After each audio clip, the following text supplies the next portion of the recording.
Welcome to this Premier Training revision video that takes a look at how labour costs are dealt with in costing. Most employees are paid hourly, weekly, monthly, or annually. Workers who are paid annually are usually paid in 12 monthly instalments across the year.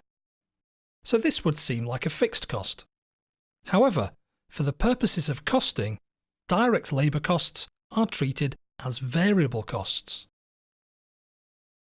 Based on past experience, or perhaps from a time and motion study being carried out, we can establish on average how long it takes to make 1 unit of product. An alternative approach is to take the average number of units produced per day and divide this by the number of hours in a day. In this unit, you might come across examples where the total hours far exceed the number of hours in a day. For example, there may be 80 hours available in any one day. This doesn't mean the workers will have to work super fast and be overworked, but it could mean there are 10 workers working 8 hours a day, or 20 workers working 4 hours a day, or any combination which makes up 80 hours. Let's look at an example. Let's suppose that we've made 160 products in a day, and that we have 5 workers who each work 8 hours a day. That means that we have a total of 40 hours available per day. Now let's divide the hours by the number of products. And by doing this, we can see that each product takes a quarter of an hour of labour time to produce. And if we pay our workers £10 per hour, then the labour cost per unit will be £2.50. So what about overtime? When a business receives extra orders for its product, it might be necessary to get workers to work longer hours. And in most cases, extra hours are paid at a higher rate than normal time. However, this isn't very helpful when we're deciding on the labour cost to allocate to each product. We can't have units costing one price until 5 p.m.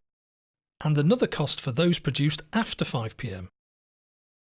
So this is where we need to split the rate into a basic rate and an overtime premium.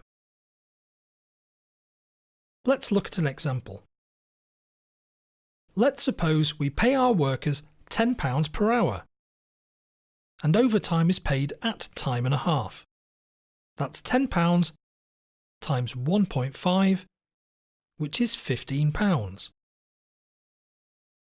Now let's suppose our worker is contracted to work 40 hours in a week, but this week they're required to work a total of 45 hours.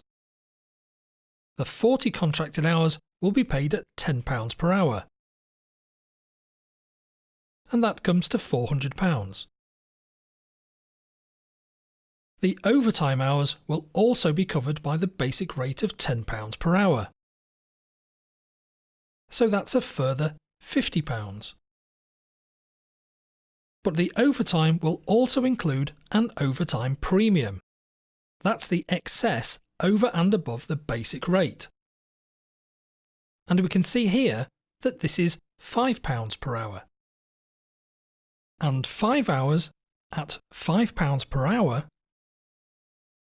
is a further £25 in pay, the overtime premium.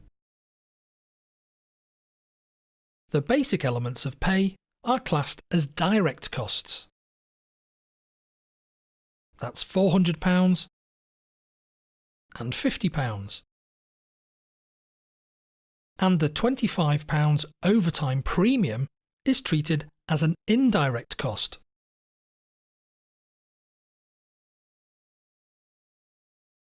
Finally, let's consider bonus payments. Bonus payments may or may not be paid depending on some predetermined circumstances. However, whether it's paid cannot be forecast before the condition or conditions have been met. Costing is about predicting costs, and since the bonus cannot be predicted with any certainty, it will not be included in the direct costs. So, if the bonus is eventually paid, it will be included along with the indirect costs. I hope you found this video helpful, and thanks for watching.